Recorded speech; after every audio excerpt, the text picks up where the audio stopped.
This little mic right here is the Schoeps. It's the MK41 mic capsule, but it's on the CMC6 amplifier bit. These actually separate into a separate microphone capsule and amplifier, which is how a lot of these short shotgun microphones that are primarily used for film dialogue and things like that actually work. And it's actually a really neat little microphone. It's intended to be used for directional sound where you're just trying to isolate a single speaker, such as for film dialogue, TV sets, things like that. And despite the fact that it is a shorter style microphone instead of the longer shotgun mics like I typically review, like my Sennheiser MK416 and things like that, it is actually very isolating in the subject sound that you want. And we will do some of my usual tests over here in a moment. When attached to the CMC6 or CMC6 amplifier part of the microphone, it has a 40 Hz to 26 kHz range, which is fairly standard, but pretty nice. But the cool thing about this is that once you start getting off axis, which I'm actually doing a lot in this video with this microphone that's mounted up here, run through a mixer into the GH5, is that once you start getting off axis, you don't get a whole lot of coloration in the sound, which is a big issue with a lot of the shotgun microphones. As you start getting a little bit off axis and the frequency response of your voice starts to go in a little bit some weird directions. The microphone itself, if you buy it new, comes in probably about $75 worth of packaging right here. A nice little wood box. You can buy them in stereo or mono sets depending on what you're doing. And inside the box, you get nice foam padding, you get a little windscreen, a microphone clamp, a container for the capsule, and then the microphone amplifier bit itself. All nice to make you feel like you really bought something worth the like $1,300 price tag for this microphone, which hopefully with these samples here you can kind of compare them to my MKH416 I usually record. What is interesting though is this microphone actually ran directly into something like the Panasonic GH5's audio interface here. And so I'm actually going to go ahead and kick this up and use that for my usual TV snow sound tests and things like that, because I want to get a feeling for how the directional audio of this microphone actually sounds. So I have one mounted up here overhead, ran through a mixer and into the GH5 over here, but then I have another one mounted directly on the GH5 that I'm looking at. Kind of have it at a weird angle here, but you can get more of a direct pickup pattern here. Here, let me adjust the angle.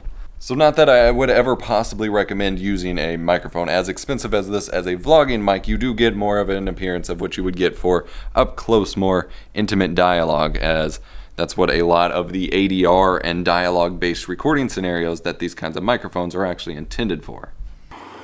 So I've got some white noise pulled up on my phone here, and you can hear how the isolation compared to extra noise added to the room sounds as far as, you know, identifying my voice over top of the noise.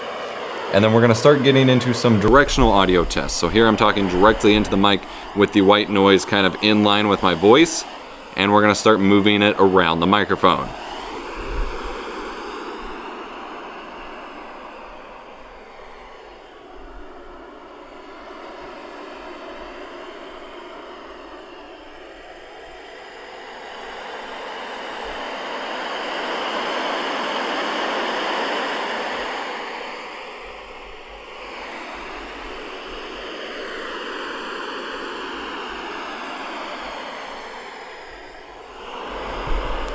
That way you get an idea of how the sound drop-off feels with regards to noise in general with directional audio, and then we'll do our usual read from both the overhead mic mount and then the up-close one, and I'll change the angle on that as well.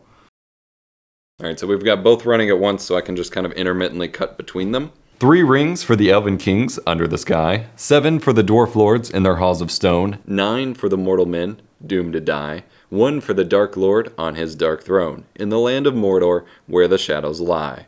1 ring to rule them all, 1 ring to find them, 1 ring to bring them all, and in the darkness bind them, in the land of Mordor where the shadows lie. And then I'm going to start talking and reading it again, but with this microphone, as I change the angle here, you might get a little bit of camera noise, but I'm just going to try to gently start rotating the camera. 3 rings for the Elven... Actually, this is going to be harder than I thought. 3 rings for the Elven Kings under the sky.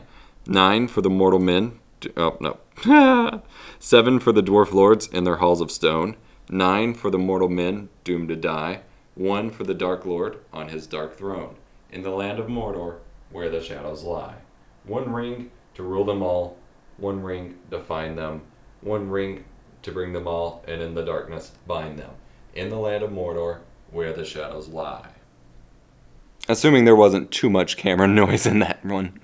The set for both the capsule itself and the amplifier typically goes for new around $1,930 or $1,930, which is a lot of money. But this is more designed for kind of mission critical film, dialogue, voiceover scenarios where you need the cleanest, the flattest, the most natural response possible, but to also allow your talent to move a little bit off axis and not start having to compensate for that with some sort of post-processing in your processing chain to specifically just bring it back to normalizations. I have no clue at what point that stopped recording.